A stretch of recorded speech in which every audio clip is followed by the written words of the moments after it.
मैं जानता हूँ कि तुम विभिन्न समय में विभिन्न तरह की बातों का विचार करते हो और तुम्हारी यही बातें कई बार विरोधाभासी भी हो जाती हैं, जिसके चलते यह फैसला करना अत्यंत कठिन हो जाता है कि तुम्हें तत्कालीन परिस्थिति में क्या प्रदान किया जाए अथवा क्या नहीं। तुम्हारी आकर्षण की शक्ति बढ़ती जा रही है, उस तरह से तुम्हारे लिए चीज़ों को कर पाना थोड़ा कठिन सा हो जाता है। लेकिन तुम्हें चिंतित होने की आवश्यकता नहीं है, क्योंकि मैं तुम्हारे लिए मार्ग तलाश कर रहा हूँ और आज मैं तुम्हारे यह जो संदेश लेकर आया हूँ, इसे सुनना तुम्हारे लिए अत्यंत आवश्यक है। चाहे परिस्थितियाँ कोई भी हो, तुम्हारी पक्ष की अथवा विपक्ष की, तुम्हें इस संदेश को ध्यानपूर्वक अंत तक सुनते रहना है। इसे बीच में छोड़कर जाने की भूल नहीं करनी। तुम्हारा साथी किन्हीं चीज़ों में उलझा हुआ है और उससे संबंधित कुछ बातें तुम्हारे लिए जानना बहुत आवश्यक है।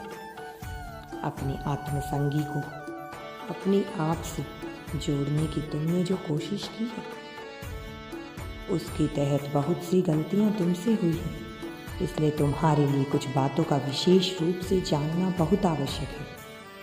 क्या तुम्हें ज्ञात है कि तुम्हें बहुत अधिक प्रेम करते हो उससे, जिस पर तुम्हें बहुत ज़्यादा भरोसा है?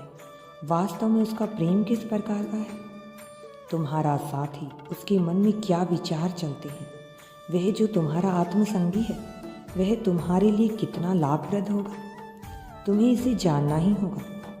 इसलिए मैं तुम्हें जो कुछ भी बताऊंगा, उसे पूरी ध्यान पूर्वक सुनो। उसकी हालत कुछ ऐसी हो गई है कि वह निरंतर बेचैन रह रहा है।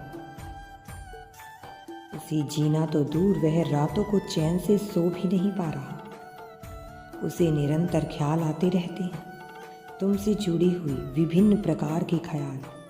सभी ख्यालों में तुम्हारा होना सामान्य है, किंतु ऐसा नहीं है कि यह सारे ध्यानपूर्वक सकारात्मक ही हैं। इनमें से कई ख्याल नकारात्मक भी होते हैं, नकारात्मकता से घिरी हुई होते हैं, जिसके चलते वह उदास भी हो जाया करता है, जिसके चलते वह अपने भीतर एक मान्यता को बसा लेता है।